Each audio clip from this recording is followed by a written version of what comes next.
two men from history I absolutely despise.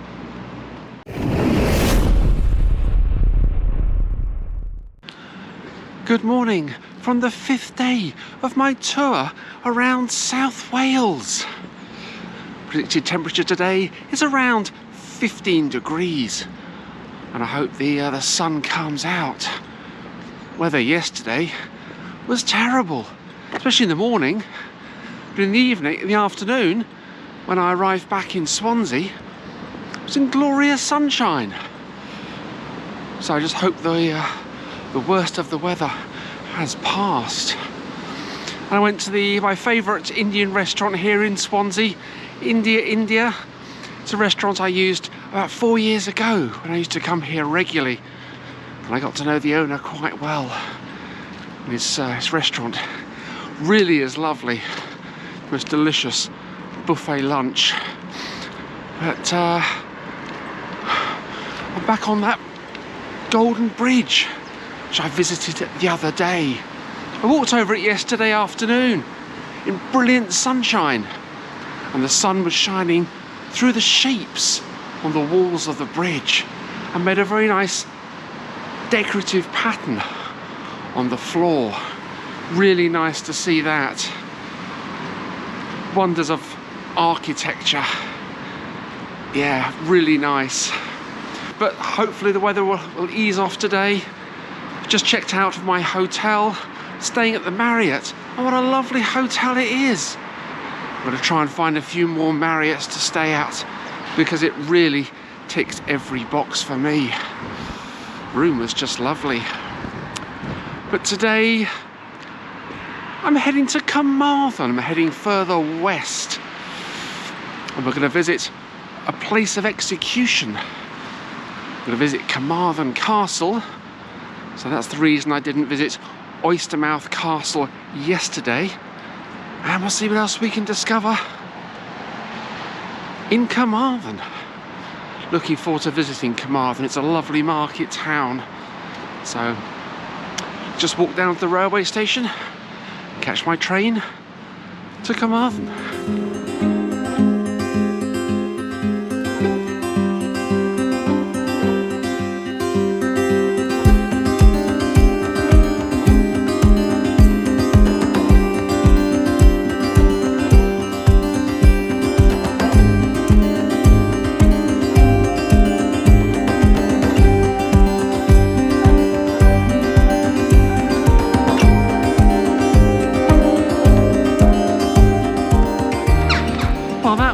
Fun. Rickety old minibus. Dear oh dear.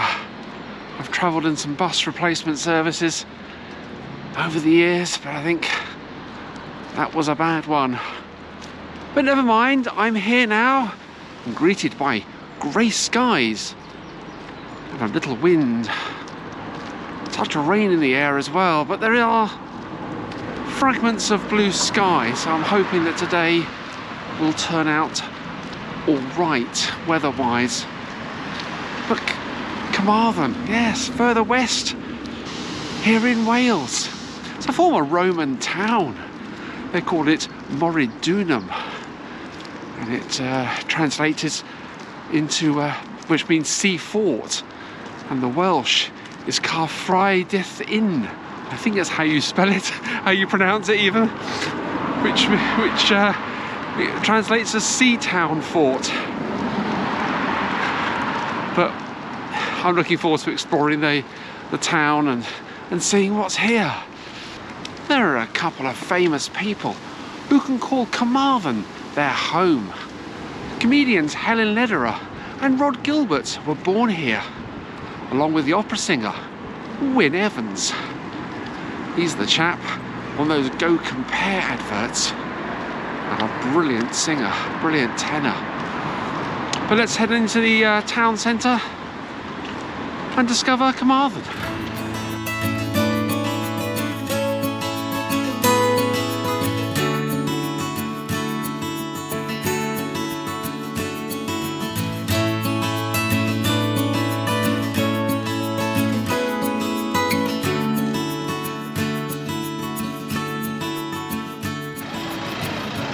I've had quite a nice walk up from the railway station. I got caught in a shower of rain as well. I'm glad it stopped. This is the Guildhall Square I'm coming into. I'm just past an information plaque which says Dark Gate. Remember that Carmarthen was a former medieval town, a walled town. It's a nice depiction there on the information plaque showing one of the streets, what it might have looked like. But this is quite nice, Guildhall Square, outside the old Guildhall, and a memorial to those who died in the Boer War.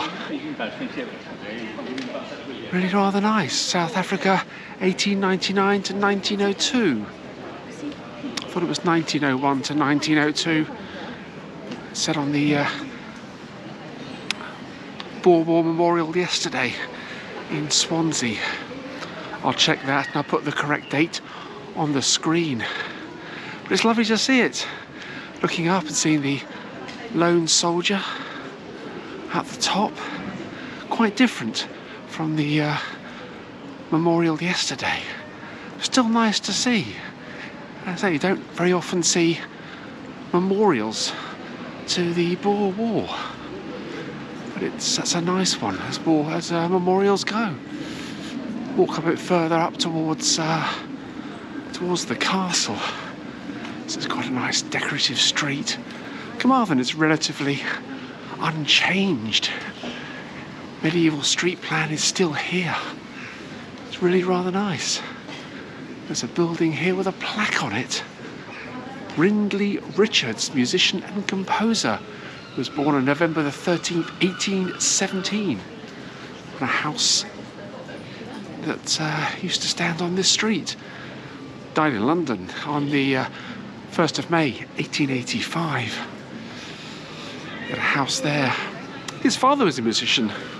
He was the organist of St Peter's Church here in Carmarthen. And that's my finishing point for this video.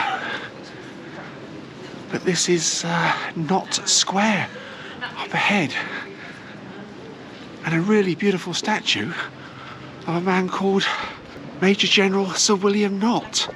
Now, he was born in Neath on the 20th of January 1782 and died in Carmarthen on the 1st of January 1845. And he was a British military officer of the East Bengal Army, East India Company in British India. And the statue was erected in 1851 and sculpted by Edward Davies. And it's made from cannons captured at the Battle of Maharajapur. Nice to see captured cannons being put to good use. But at the bottom of the statue there is a plaque, and that plaque is to a man called Bishop Robert Ferrer. Now, Robert Ferrer was Bishop of St David's, and he had the misfortune of being a Protestant church reformer during the brief Catholic reign of Queen Mary. And she was known as Bloody Mary. And many people were burnt at the stake for their beliefs. And Bishop Robert Ferrer was as well. He was accused, had 56 charges against him, including abuse of his authority, covetousness, willful negligence, folly, and undue favouritism towards the Welsh. And on the 30th of March 1555, Ferrer met his end here in the Market Square, where the statue now stands. He was burnt at the stake for being a Protestant, just like so many who were burnt around the country. Bloody Mary certainly lived up to her reputation. A period in British history which very sad indeed. So many people were martyred for their faith, including Dr. Robert Ferrer. Very nice to see the memorial plaque and this fine statue of William Knott. But just opposite here is the castle. So let's go and explore the castle.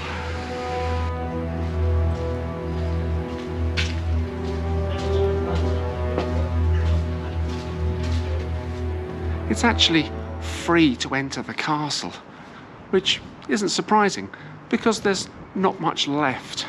History hasn't been kind to Carmarthen Castle. The first castle was built by Walter, Sheriff of Gloucester, in the early 1100s, and it's been captured and destroyed on several occasions before it was rebuilt in stone during the 1190s. The castle was captured by the forces of Owen Glendower around 1405. He captured a lot of castles during the early 1500s. Henry VII's father, Edmund Tudor, the first Earl of Richmond, well, he died here in 1456.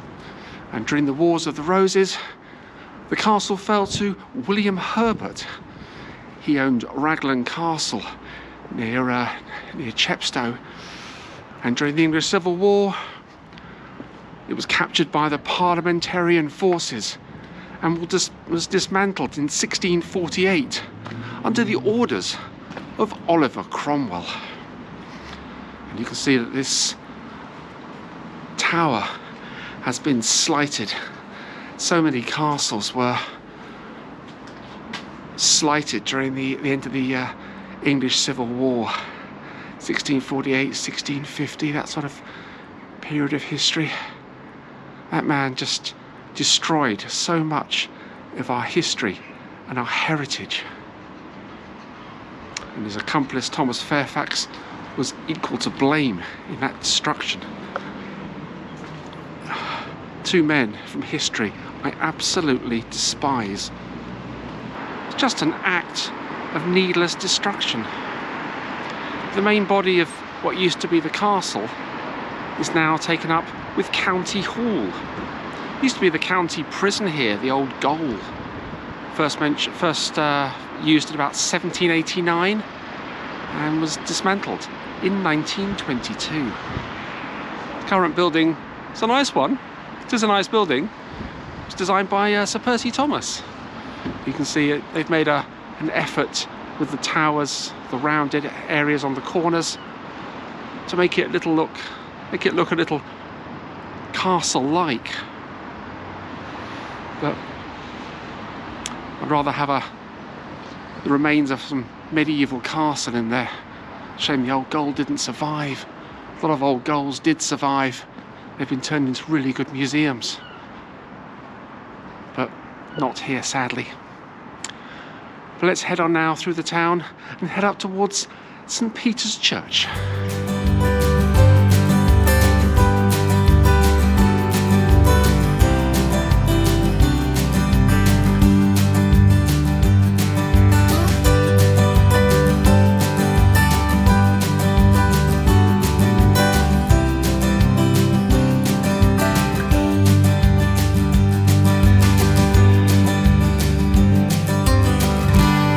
Just a short walk up King Street to St. Peter's. And what a fantastic looking church it is. Beautiful entrance gate you walk through. And the tower is just so beautiful and decorative to look at. It's thought that St. Peter's is the sole survivor from a number of churches associated with the monastery which stood inside the remains of the old Roman town of Moridunum. This means that there's been Christian worship on this site for the past 1500 years. And it really is just lovely to walk around the outside of the church. Huge stones which make up the construction of the building. It really is lovely. But let's go inside and take a look.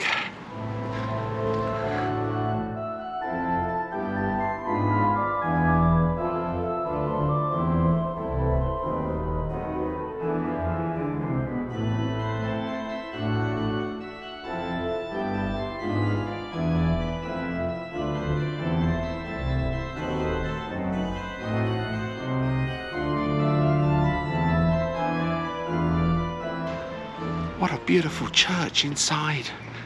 So spacious, and so many interesting wall plaques to read as well. As parish churches go, yeah, one of the most impressive that I've seen in a while. But what was impressive was the tomb. This is the tomb of Sir Percy ap Thomas. He fought with Henry Tudor at the Battle of Bosworth in 1485. Henry Tudor won the battle, defeating Richard III, and was pronounced King Henry VII. He was knighted, made a Knight of the Garter by Henry VII on the 22nd of April, 1505. Rhys died in 1525, and then in 1538 his body was moved here. The monastery was dissolved by Henry VIII, and his remains were moved to the church here. I've had a really enjoyable day walking through Carmarthen. Tomorrow I'm off to Tenby, assuming of course the trains are running and it's not chucking it down with rain. Then on Monday it's up to Aberystwyth, where I end my trip around South Wales. So I'm looking forward to visiting both places in the coming days. So thank you so much for watching. Don't forget to hit that subscribe button and follow the rest of my journey here in South Wales. And I'll see you tomorrow.